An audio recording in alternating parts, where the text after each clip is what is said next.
히브리서 12장 2절입니다. 우리 한 절이니까 우리 한 목소리로 함께 읽도록 하겠습니다. 믿음의 주여 또 온전하게 하신 이인 예수를 바라보자. 그는 그 앞에 있는 기쁨을 위하여 십자가를 참으사 부끄러움을 개의치 아니하시더니 하나님 보좌 우편에 앉으셨느니라. 아멘. 예수를 보며 달려가는 믿음의 길이라는 제목으로 우리 함께 말씀을 나누려고 합니다. 인생을 가만히 이렇게 좀 돌아보면 마치 넓고 복잡한 미로 속을 걷는 것과 같은 것 같아요. 그래서 어떤 사람은 출발하기 전부터 난 못해라고 포기하기도 하고, 또 어떤 사람들은 열심히 길을 찾다가 중간에서 방향을 잃어버리는 그런 사람들도 있게 됩니다. 여러분, 신앙생활도 마찬가지인 것 같아요. 그 복잡한 미로 속에서 누구를 찾는 거예요? 우리는 예수 그리스도를 찾아가는 것이죠. 여러분, 겉으로 볼 때 믿음으로 잘 걸어가는 것 같은 사람들도 그 안에 이런 의문이 항상 있는 거예요. 나는 과연 지금 잘 걸어가고 있는 걸까? 나는 지금 예수를 찾아가는 이 미로 속에서 방향을 정확히 잡고 걸어가고 있느냐라고 하는 그런 질문을 한다는 것이죠. 그런데 이러한 질문에 있어서 히브리서 기자가 아주 간단하고 정확하게 우리에게 말씀하는 거예요. 뭐라고 이야기합니까? 믿음의 주여 또 온전케 하시는 이인 누구를? 예수를 바라보라라고 우리에게 이야기합니다. 여러분, 우리가 결국 믿음의 길을 잘 걸어가고 있는지 아닌지는 우리가 예수를 바라보고 걸어가느냐에 따라서 결정이 된다라고 하는 것이죠. 오늘 말씀을 통해서 예수를 바라보면서 이 믿음의 길을 우리는 걸어가야 하는데, 어떻게 하면 지금보다 조금 더 즐겁고 지금보다 조금 더 행복한 모습으로 그 길을 걸어갈 것인지에 대해서 오늘 함께 말씀을 나누려고 합니다. 첫 번째는요, 마음을 지켜야 한다는 거예요. 우리의 마음을 지켜야 한다는 것이죠. 여러분, 요셉이라고 하는 사람은 어릴 적 하나님께서 주신 꿈을 꾸었죠. 형들의 곡식단이 자기를 위해서, 자기를 향해서 절하는 모습과 또 해와 달과 또 열한 별이 자신을 위해서 절하는 그런 꿈을 꾸게 되어집니다. 그리고 요셉은요, 그 꿈을 형들과 부모 앞에서 다 이야기를 하죠. 자신이 꾼 꿈을 자랑하기 위함이 아니라 요셉에게는 이런 마음이 있었어요. 하나님께서 나를 통해서 무엇인가 특별한 일들을 계획하고 계시는구나. 여러분, 요셉의 꿈은 굉장히 좋은 꿈이었습니다. 그러나 요셉의 인생은요, 어떤 동화처럼 어떤 신데렐라가 되어져서 아름답게 살아가지는 못했죠. 그 꿈을 이야기함을 통해서 형들로부터 미움을 받고 정말 깊은 웅덩이에 갇히기도 하고, 또 지나가는 상인들에게 은 20에 팔려서 머나먼 애굽으로 팔려가서 노예가 되기도 합니다. 그래도 그곳에서 열심히 살려고 노력을 했는데 보디발의 아내의 어떤 유혹에 넘어가지 않았음에도 불구하고 그 아내의 모함으로 인해서 결국에는 감옥에 갇히는 신세가 되었습니다. 여러분, 요셉의 인생은 우리가 이야기하는 정말 파란만장한 삶을 사는 것 같아요. 너무나도 힘들고 어려운 시간들의 연속이었습니다. 그런데 여러분, 성경은 그 순간순간마다 아주 놀라운 말씀을 반복해서 이야기합니다. 그것이 무엇이냐면 스크린 보면 나와요. 여호와께서 누구와? 요셉과 함께 하심으로 어떻게 되었다? 형통한 자가 되었다라고 이야기합니다. 여러분, 그렇게 미움을 받고 팔려가고 감옥에 갇힌 그 요셉의 인생이 형통한 삶입니까? 만약에 이것이 형통한 삶이라면 저는 살고 싶지 않을 것 같아요. 그런데 하나님은요, 여호와가 함께 하심으로 형통한 삶을 살았다라고 그렇게 이야기하는 것입니다. 여러분, 요셉이 그렇게 외롭고 억울하고 힘든 감옥에 있을 때에도 하나님은 늘 요셉과 함께 하셨습니다. 여러분, 요셉이 그 힘든 시간 가운데서 마음을 지킬 수 있었던 것은 다른 것이 아니라 바로 하나님께서 먼저 요셉과 또 요셉의 마음을 붙잡아 주셨기 때문입니다. 여러분, 우리의 삶도 마찬가지예요. 문제 없는 인생은 없습니다. 그래서 겉으로 드러난 모습보다는 내 마음이, 내 생각이 지금 어디를 향하고 있느냐가 더 중요하다라는 거예요. 요셉은 몸은 노예였지만, 몸은 비록 감옥에 갇혀 있었지만 그의 마음은 늘 어디를 향하고 있었다? 하나님을 향하고 있었다라고 하는 거예요. 우리들은요, 어떤 어려움이 또 두려움이 닥치게 되어지면 마음을 놓기가 굉장히 쉽습니다. 그리고 이야기하죠. 이제 끝이야. 하나님이 나와 함께 하시지 않아. 라고 우리는 이야기한다는 거예요. 여러분, 이러한 부정적인 생각들이 우리의 삶의 방향을 완전히 바꿔버린다는 거예요. 그러나 요셉은 달랐습니다.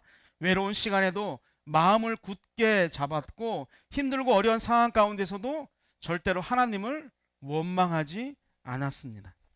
그래서 요셉의 마음은 결코 꺾이지 않았다라고 하는 거예요. 그리고 하나님께서는 바로 그 흔들리지 아니하고 오로지 하나님만 바라보는 그 요셉을 들어서 놀랍게 사용하셨다라는 것이죠. 성경은 우리의 마음을 밭으로 비유합니다. 여러분, 좋은 씨앗도 딱딱하거나 또한 가시덤불로 덮여 있는 밭에서는 열매를 맺을 수가 없습니다. 하지만 부드럽고 잘 가꾸어진 그 밭에서는 성경이 말하는 것처럼 100배, 60배, 30배의 결실을 맺게 되는 것이죠. 그래서 잠언은 우리에게 이렇게 이야기합니다. 4장 23절인데요. 한번 읽어볼까요? 시작. 모든 지킬 만한 것 중에 더욱 내 마음을 지키라. 생명의 근원이 이에서 남이니라. 아멘. 여러분, 생명이라고 하는 힘은 밖에서 나오는 것이 아니라 바로 우리 마음에서부터 시작된다라는 거예요. 하나님 우리의 마음을 통해서 일하시고 또 하나님의 말씀이 우리 마음속에 자라나게 하시고 또 우리 마음을 통해서 사랑을 흘려 보내신다라는 것이죠. 그러므로 우리가 믿음의 여정에서 우리가 가장 먼저 지켜야 할 것은 바로 내 마음의 밭을 잘 가꾸는 거예요. 우리 마음속에 딱딱한 돌을 치워야 하고 또 남과 비교하거나 부러워하는 그 가시를 뽑아버려야 하고 또 두려움과 어떤 걱정이라고 하는 잡초도 내 마음의 밭에서 반드시 제거해야 합니다. 그래서 하나님께서 내 마음에 심어주시는 그 말씀의 씨앗이 잘 자라날 수 있도록 내 마음을요 계속 부드럽게 경작을 하는 거예요. 여러분, 요셉은 그렇게 오랜 시간 동안 자신의 마음을 부드럽게 만든 사람이었어요. 그리고 그가 마침내 무엇이 됩니까? 애굽의 총리가 돼요. 그리고 나서 형제들을 만나게 되죠. 근데 요셉은 그 형제를 만난 자리에서 그렇게 고백해요. 당신들은 나를 해하려고 했지만 하나님께서는 그것을 선으로 바꾸셔서 오늘처럼 많은 사람의 생명을 구원해 주셨습니다. 라고 고백합니다. 왜 나를 팔았냐고 그렇게 불평하지 않고 내가 오늘 기다렸다고 복수의 칼을 갈았다라고 한 명씩 엎드려 뻗쳐 해가지고 빠따치는 게 아니라 하나님을 찬양했다라고 하는 것이죠. 여러분, 이러한 고백은 하루아침에 생긴 믿음이 아니죠. 힘들고 어렵고 또 외로운 시간 속에서도 요셉이 끝까지 자신의 마음을 지킨 결과입니다. 그래서 어떤 점에서 보면 요셉은요 상황을 이긴 사람이 아니라 마음을 지켜낸 사람이라는 거예요. 하나님은 바로 이런 사람들을 붙들어 주시고 이끌어 주세요. 왜냐하면 마음을 잃지 않는 사람은 결코 믿음의 방향도 잃어버리지 않기 때문입니다. 여러분, 우리의 마음에 어떤 근심과 걱정 때문에 내 마음이 내 생각이 날마다 갈팡질팡하는 사람들 보면 믿음도 그것에 따라서 갈팡질팡하는 거예요. 천당과 지옥을 매일같이 오르락내리락 하는 거죠. 너무너무 좋은 날은 막 누구를 봐도 막 미소가 이만큼 막 서로 사랑하려고 하는데, 마음이 힘들고 어려우면 막 이마에 내천자가 막 3개씩 그려져 있고 누구도 다가가기 힘든 그런 삶을 살아가기도 한다는 거예요. 사랑하는 여러분들, 우리도 인생을 살다 보면 요셉처럼 오해를 받기도 하고 정말 버림받은 것 같은 그런 슬픔을 느끼기도 하고, 정말로 하지도 않았는데 했다라고 하는 억울함을 당할 때도 있습니다. 그때 우리가 제일 먼저 싸워야 하는 것은 내가 처한 환경이나 나를 그렇게 힘들고 어렵게 한 어떤 사람이 아니라 바로 우리 마음속에서 일어나는 내 생각과 내 감정과 싸워야 한다는 거예요.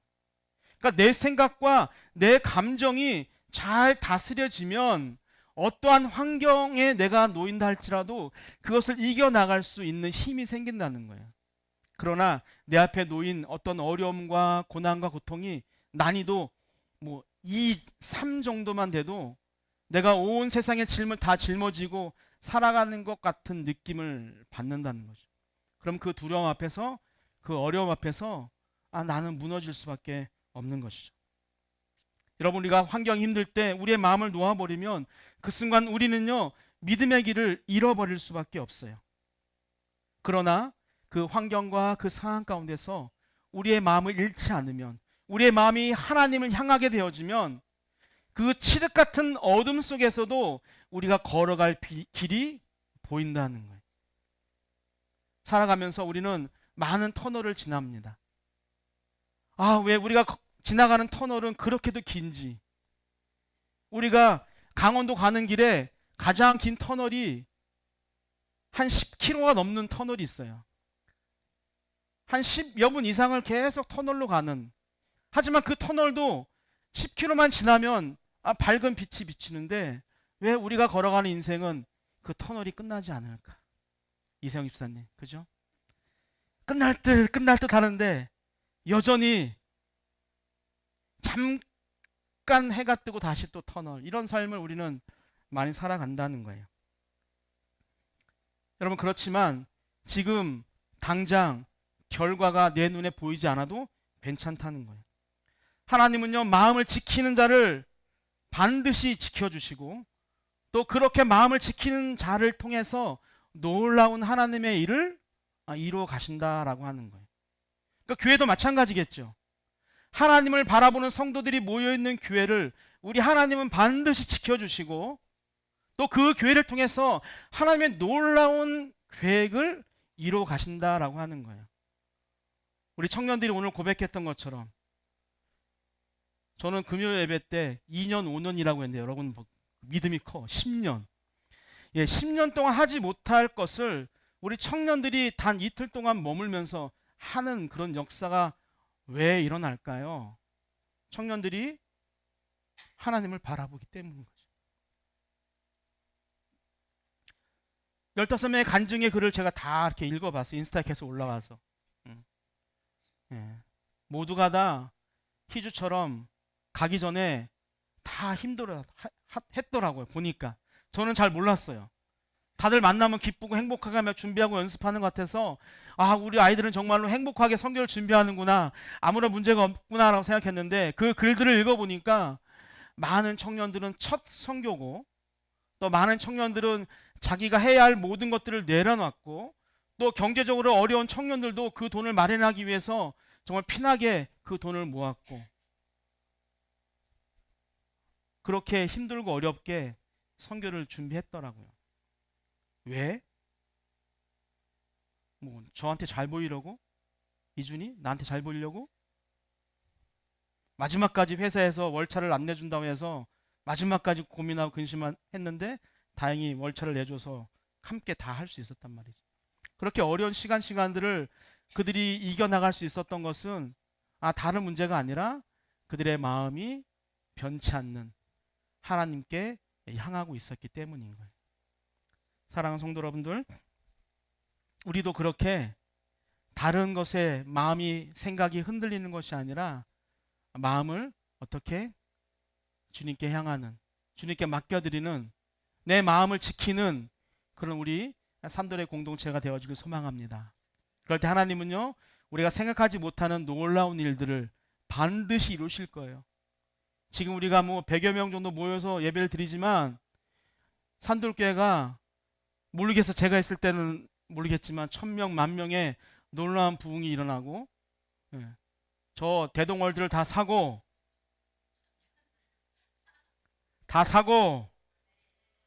혁수 이사님 다 사고 그렇게 더 크게 쓰임받게 될 줄 믿습니다. 여러분, 두 번째는요, 한번 읽어볼까요? 시작. 모든 염려를 맡게 한다는 거예요. 여러분, 마르다라고 하는 사람은요, 예수님을 진심으로 사랑했어요. 그래서 내가 예수님을 얼마나 사랑하고 있는지를 많은 사람들 앞에 보여주고 싶었어요. 그래서 예수님께서 자신의 집을 방문한다고 한 소식을 듣자마자 모르긴 몰라도 가장 먼저 일어나서 화장실, 그때는 화장실이 밖에 있어서 청소했을래나? 화장실도 청소하고 맛있는 음식을 준비했습니다. 그런데 해야 할 일이 많아지자 마음이 조급해졌어요. 그래서 처음에 그 기쁨이 다 사라졌습니다. 결국 마르다는요, 예수님께 불만을 이야기하죠. 누가복음 10장 40절인데요. 같이 읽겠습니다. 시작. 주여, 내 동생이 나 혼자 일하게 두는 것을 생각하지 아니하시나이까 그를 명하여 나를 도우라 하소서. 지금 안 보이십니까? 나 혼자 일하는 거? 저 말이야, 팽팽 놀고 있는 거 안 보이냐고. 예수님, 지금 나를 도와주라고 예수님께서 말씀 좀 해달라고 이야기하는 거예요. 여러분, 이 말 한마디에 마르다의 마음이 고스란히 담겨져 있죠. 예수님을 향한 그 사랑이 다른 사람과 비교되는 거예요. 누구와? 동생 마리아와. 그리고 헌신적인 사랑이 어느새 무거운 짐이 되어져서 나를 막 억누르고 있는 거예요. 손은 바쁘게 예수님을 위해서 움직이고 있지만 마르다의 마음은 점점 예수님으로부터 멀어지고 있는 거예요. 예수님은 그런 마르다에게 이렇게 말씀합니다. 우리 41절, 42절인데요. 읽겠습니다. 마르다야, 마르다야, 내가 많은 일로 염려하고 근심하나 몇 가지만 하든지 혹은 한 가지만이라도 족하니라. 아멘. 여러분, 이 말씀은 어떤 거냐면, 야, 그런 생각으로 할 거면 하지 마. 너 그런 마음으로 할 거면 성교 가지 마라고 하시는 그런 꾸지람이 아니라, 염려로 가득 찬 그 마르다의 마음을 아시고 잠시 멈춰라 라고 한 뜻이에요. 마르다야, 일보다 네가 지금 내 앞에 앉아 쉬는 것이 더 중요한 것 같아. 그리고 그 쉬면서 무엇을? 내 이야기를 지금 들어보라 라고 말씀하고 있는 것이죠. 여러분, 예수님은요, 결과만을 쫓아서 우선순위를 잃고 염려하고 있는 그 마르다의 지친 마음이 회복되기를 원하셨습니다. 우린 종종 이런 생각을 합니다. 조금만 더 열심히 하면, 조금만 내가 노력하면 내 삶이 윤택해지고 평안해질 거야 라고 생각을 한다는 것이죠. 하지만 이상하게도 할 일을 다 마치고 나도 마음의 불안은 떠나지 않는 것이죠. 왜 그럴까요?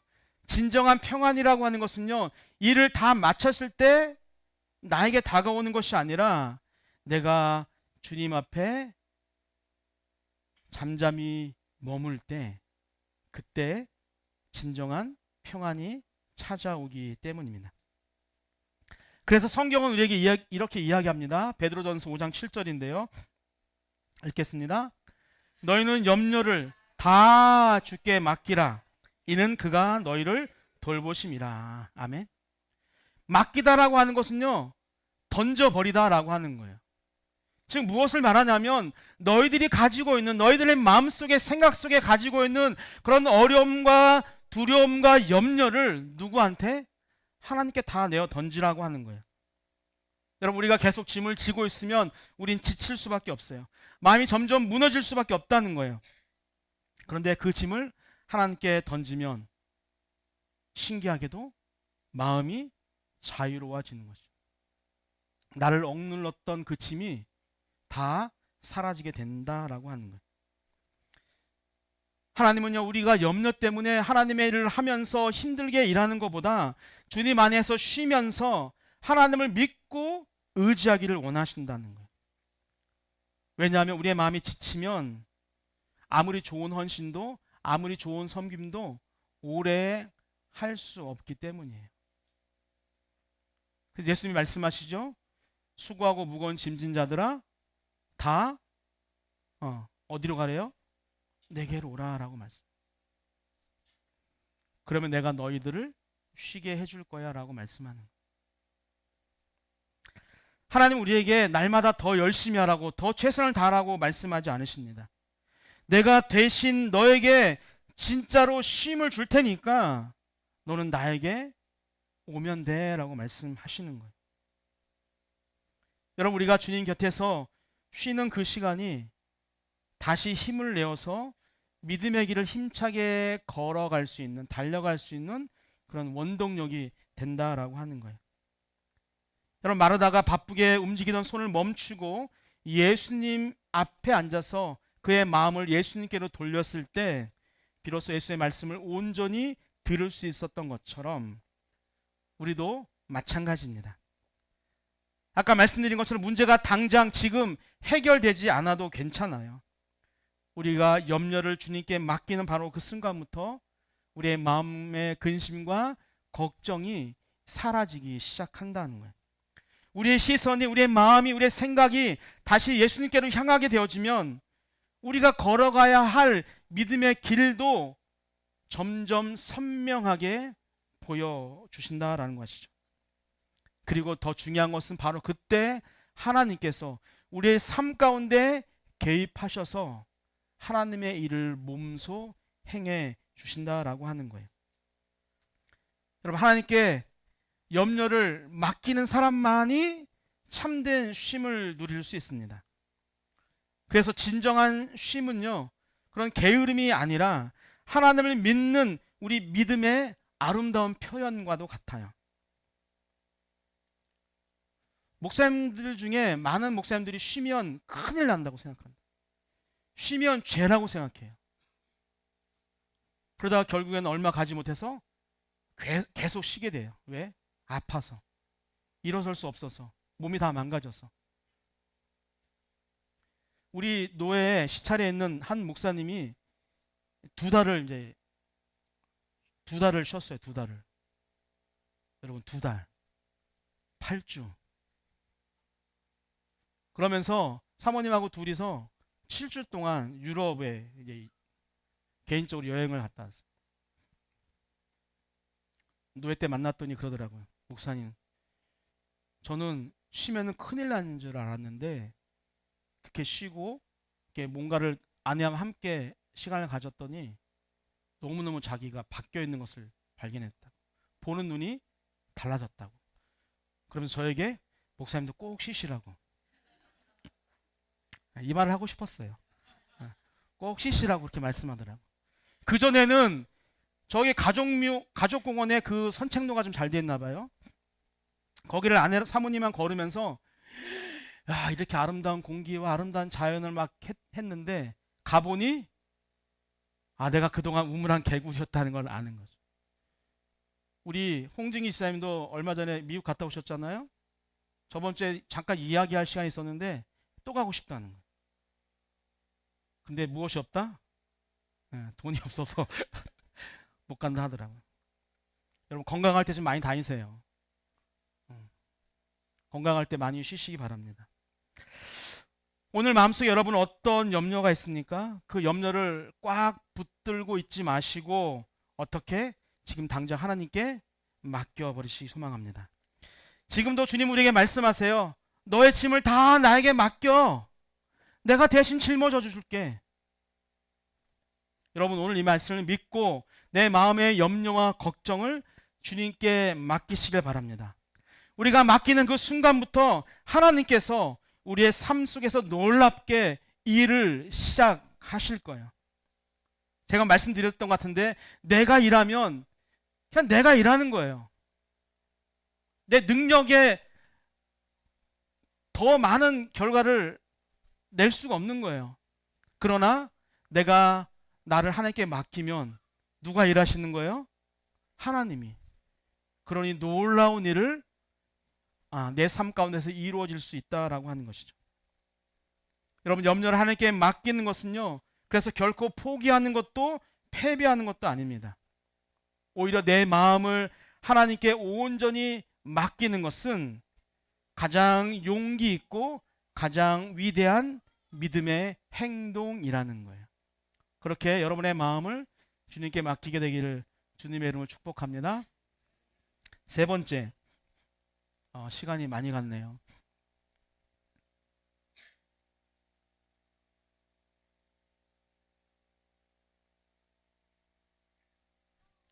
그래도 해야 될 것 같아요. 세 번째 한번 읽어보겠습니다. 시작. 평강은 하나님의 다스림에서 온다라고 하는 거예요. 우리 모두 이런 생각이 있어요. 내 인생에 좀 평강이 좀 찾아왔으면 좋겠다. 근데 어떻습니까? 평강이 찾아오던가요? 우리 어린 친구들도 지금 아무런 생각 없이 앉아있는 것 같지만 우리 친구들도 아마 좀 학교에 가서 좀 평안했으면 좋겠고, 또 가정에서도 엄마 아빠 좀 싸우지 않고 좀 평안한 그런 시간을 좀 지냈으면 좋겠다라고 하는 그런 생각을 하는 친구들도 있을 거예요.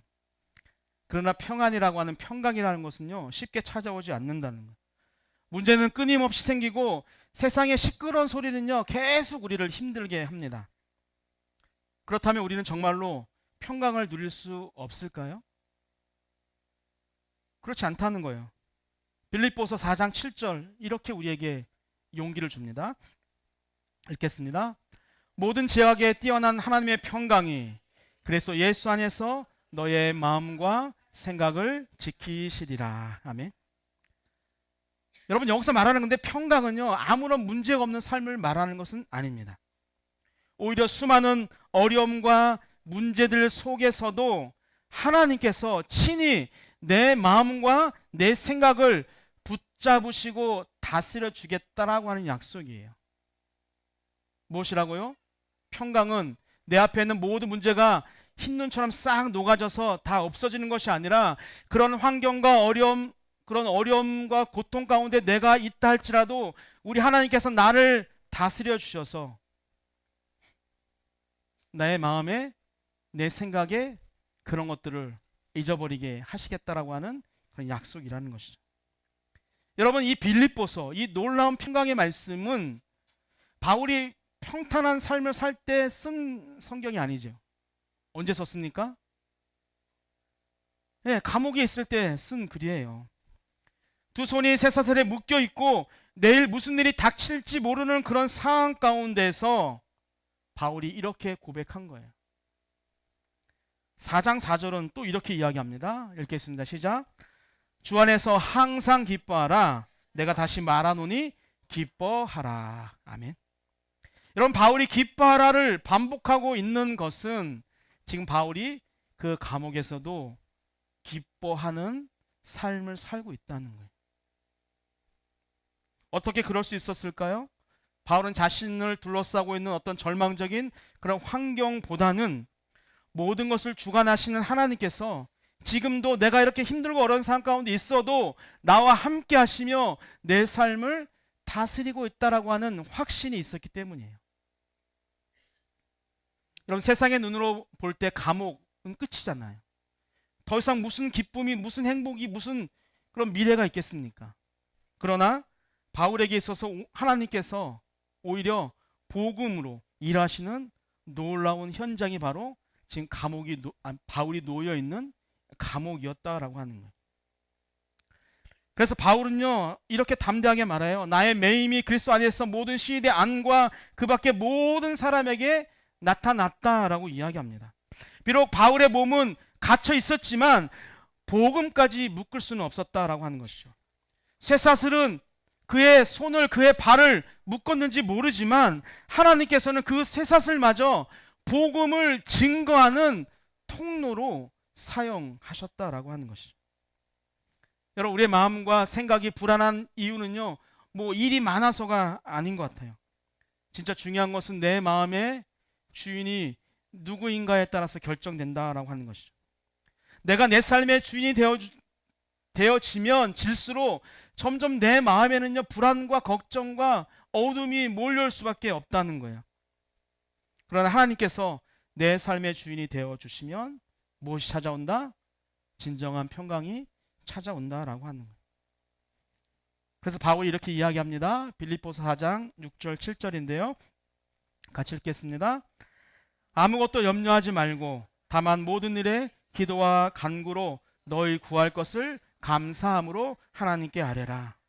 그리하면 모든 지각에 뛰어난 하나님의 평강이 너희의 생각 그리스도 안에서 너의 마음과 생각을 지키시리라. 아멘. 여러분, 기도라고 하는 것은 우리의 문제를 해결해 달라고 부탁하는 시간이 아닌 거죠. 진짜 기도는 무엇이냐면, 주님, 내 마음의 주인이 되어 주십시오. 주님, 내 마음을 다스려 주십시오라고, 그렇게 우리의 삶 전체를 주님께 맡기는 그것이 바로 진짜 기도입니다. 우리가 그렇게 맡길 때 하나님 우리 마음 중심에 앉으셔서 우리의 혼란스러웠던 마음과 생각을 차분하게 정돈시켜 준다라고 하는 것이죠. 그래야 비로소 하나님의 평강이 우리의 마음과 생각을요, 든든하게 지켜주시는 거예요. 여러분, 평강도 마찬가지입니다. 모든 문제가 깨끗하게 해결된 후에 나타나는 것이 아니라 여전히 문제 가운데 있을지라도 하나님께서 지금 이 순간도 나를 다스리고 계심을 믿을 때 우리 안에 찾아오는 선물이라는 거예요. 바울의 눈앞에는 여전히 감옥의 벽이 있었습니다. 그 벽을 뛰어넘는, 그렇지만 하나님의 손길을 그는 경험하고 있었던 거예요. 그 하나님의 손길이 바울에게 참된 평안을 가져오게 했다라고 하는 것이죠. 여러분의 마음은 지금 또 어떻습니까? 걱정과 두려움이 여러분의 마음을 지배하고 있지는 않습니까? 염려가 우리의 마음 안에서 깊게 군림하고서 다른 생각을 절대 하지 못하게 여러분들을 그 방향으로 끌고 가고 있지 않습니까? 이제 그 자리에 누구를 모셔야 합니까? 예수님을 모셔야죠. 그리고 이렇게 기도해야죠. 주님, 내 마음을 다스려 주십시오. 주님의 평강으로 내 생각과 내 마음이 이끌려 갈 수 있도록 도와주십시오. 여러분, 이렇게 짧은 기도가, 이런 간구가요, 우리의 무너졌던 마음을 회복시켜 주시고, 또 여전히 내 안에 문제가 남아있다 할지라도 우리 마음속에 하나님의 참된 평안을 자리 잡게 하실 겁니다. 즉, 하나님께서 다스리시면 어떠한 풍파 속에 우리가 놓여있다 할지라도 우리 마음에는 깊은 고요함이 찾아오는 거예요. 그래서 바울이 감옥에서도 기쁘게 감사함으로 하나님을 찬양할 수 있었던 것처럼 우리도 어떤 상황 가운데서도 하나님을 찬양하며 진정한 평안을 누릴 수 있는 거예요. 어떻게 가능하다고요? 내 마음의 주인을, 내 마음의 통치자를 내가 아니라, 어떤 돈이 아니라 하나님으로, 예수님으로 그 자리를 채우게 되어질 때 그러한 평강이 임하게 된다는 거예요. 결론입니다. 여러분, 우리가 달려가야 하는 믿음의 길은요, 무조건 빨리 달리는 길이 아닙니다. 넘어지지 않고 끝까지 예수님만 바라보면서 한 걸음 한 걸음 내디디며 걷는 걸음이에요. 오늘 우리가 함께 나눈 말씀처럼 요셉처럼 마음을 굳게 지키면 믿음의 방향을 잃지 않지요.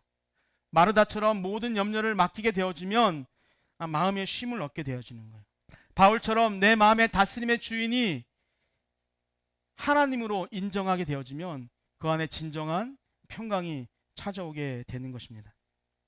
결국 우리가 달려가야 할 믿음의 길이란 이 세 가지를 우리가 기억하면서 내 삶 속에 실천하고 예수님과 함께 손잡고 걸어가는 그 삶이 바로 우리가 걸어가야 할 믿음의 길이라는 거예요. 그리고 우리가 그렇게 걸어갔을 때 그 길의 끝에서 누가? 예수님께서 정말 따뜻하고 가장 인자한 모습으로 우리를 안아주기 위해서 기다리고 계시다라고 하는 거예요. 이 시간 여러분의 모든 시선이 하나님께로 향하길 소망합니다. 주님께서 분명히 여러분의 마음을 굳건히 붙잡아 주실 거예요. 믿음의 길을 끝까지 달려갈 수 있는 새 힘도 날마다 부어 주실 거예요. 주님을 바라보면서 그 믿음의 길을 잘 걸어가기 원하는 여러분의 그 아름다운 발걸음 위에 흔들리지 않는 그런 마음과 또 온전히 맡김에서 찾아오는 참된 평안과 하늘에서 부어지는 놀라운 평강이 여러분 삶 가운데 가득하게 되기를 주님의 이름으로 축복합니다.